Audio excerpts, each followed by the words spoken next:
Hello everyone, we're doing a screencast video of the Google Classroom that I've created. So at the top you can see that is for EDC i270 and my theme is right there, agricultural livestock. If you scroll down you can see what I've done already and timestamped. Made an announcement to welcome everybody to the class and kind of stuff to get started. I have moved on from just the home page and I go into the classwork. And what I have in the classwork is I have my essential question that I asked them to answer. I can see when people turned in.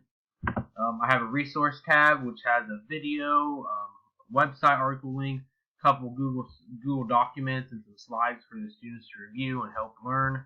And if you scroll down from there, I've attached the assignment, which is the image, and they're kind of just filling out this diagram. And then when you follow directions on the assignments, they're going to turn it back in so I can essentially grade it and get them their feedback.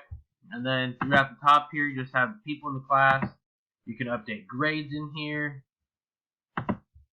But that is my Google Classroom.